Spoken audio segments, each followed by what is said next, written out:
Now to the latest in the Middle East, where Israeli Prime Minister Benjamin Netanyahu is describing a drone launched from Lebanon as an attempt to assassinate him. The drone targeted a building near Netanyahu's private residence. He was not home at the time. Yesterday, Israel carried out at least a dozen airstrikes on Beirut. It was the heaviest attack on the Lebanese capital in a week.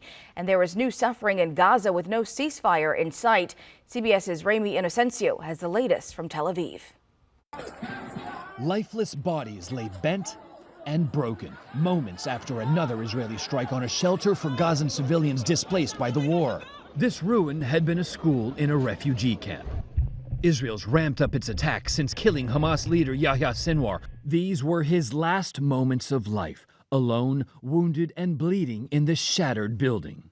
From the street, a tank took aim and fired,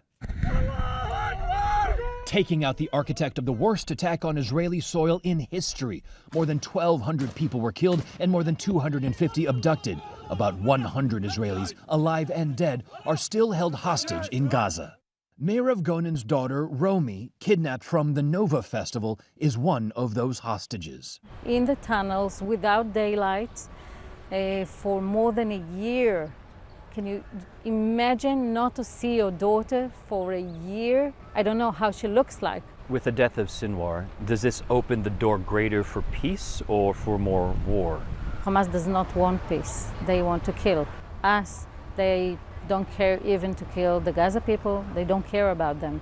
Hamas says Sinwar's death has not changed their policy regarding any possible ceasefire or hostage release.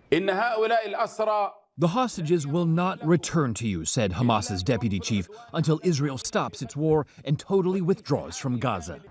And that man you just saw could be the next leader of Hamas. That's Khalil al-Hayya, another candidate for Sinwar's successor. Could be his brother, Mohammed. There's also a former leader of Hamas who could step up. But whoever is chosen, they will likely be the next target for Israel. Ramy Inocencio, CBS News, Tel Aviv.